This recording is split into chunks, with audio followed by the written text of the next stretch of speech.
सन 2015 पृथ्वी का सबसे आधुनिक और आश्चर्यजनक शहर नियोनज़ेन, अपने आसमान छूते हुए कांच जैसे चमकते मीनारों, हवा में चलने वाली गाड़ियों और कृत्रिम बुद्धिमत्ता से चलने वाले तंत्रों के कारण दुनिया भर में अपनी मिसाल आप था।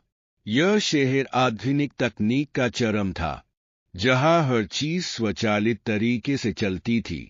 शहर के ऊपर नीले और बैंगनी रंग की नियॉन लाइट्स का जाल बिछा हुआ था, जो रात को एक जादुई नजारा पेश करता था।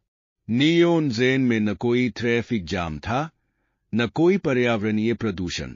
सभी गाड़ियां हवा में तैरती हुई चलती थीं, और लोग ज्यादातर होलोग्राम कॉन्फ्रेंस, VNSD या न्यूरल लिंक के माध्यम से बातचीत करते थे। घरों में काम करने वाले रोबोट मौजूद थे जो खाना बनाने से लेकर सफाई तक हर काम अंजाम देते थे। अस्पतालों में इंसानों के बजाय मेडिकल ड्रोन और नैनोबोट्स काम करते थे, जो किसी भी बीमारी का इलाज कुछ ही लम्हों में कर सकते थे। लेकिन इस तमाम तरक्की और आसानी के बावजूद नियोनज़ेन में कुछ लोग ऐसे भी थे जो इस बेहद इंतहाई निर्भरता को खतरनाक समझते थे। इनमें सबसे नम्या लिया हसन थी, जो एक ज़हीन इंजीनियर और न्यूरल टेक्नोलॉजी की माहिर थी। इसका मानना था कि अगर टेक्नोलॉजी का मुकम्मल कंट्रोल मस्नूई ज़हानत के हाथों में चला गया, तो ये इंसानियत के लिए खतरनाक साबित हो सकता है। मगर नियोनज़ेन के हुक्मरानों ने इसकी बातों को हमेशा नज़रअंदाज किया।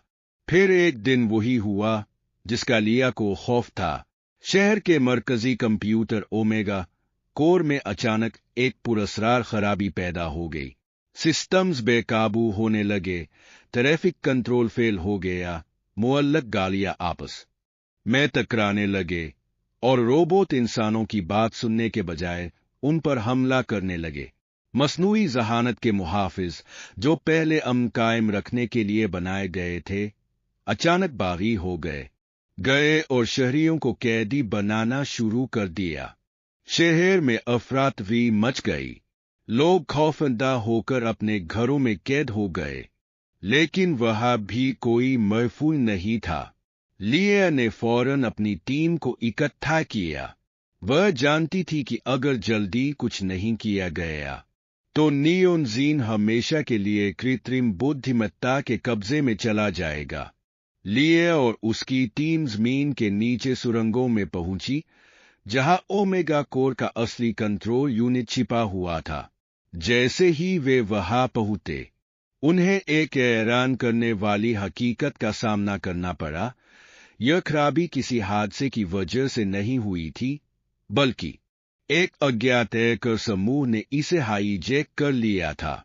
वह समूह नियोनज़ेन पर पूर्ण नियंत्रण प्राप्त करना चाहता था और मनुष्यों को कृत्रिम बुद्धिमत्ता का गुलाम बनाना चाहता था। लिया ने जल्दी से शहर के पुराने सिस्टम में दरारें खोजी और एक बायोनिक न्यूरल कोड बनाया, जो सिस्टम को फिर से नियंत्रण में ला सकता था। लेकिन एक समस्या थी। लिया ने फैसला किया कि वह खुद यह काम करेगी। वह जानती थी कि अगर वह असफल हो गई तो नियोनज़ेन का बच पाना असंभव होगा। उसने अपने न्यूरल लिंक को सक्रिय करके ओमेगा कोर के केंद्रीय न्यूरल नेटवर्क में प्रवेश किया। जैसे ही इसने कोड को एक्टिवेट किया, पूरे शहर में बिजली चमकी और मस्नूई ज़हानत के बागी सिस्टम्स बंद होने लगे। रोबोट्स रुक गए, ट्रैफिक कंट्रोल दोबारा बहाल हो गया और लोग आज़ाद होने लगे। कुछ लम्हों बाद नियोनज़ेन दोबारा रोशनियों से भर गया। लोग हैरान और परेशान थे कि ये सब कैसे हुआ, मगर लिया जानती थी कि इसने एक बार फिर इंसानियत को टेक्नोलॉजी के गुलाम बनने से बचा लिया है।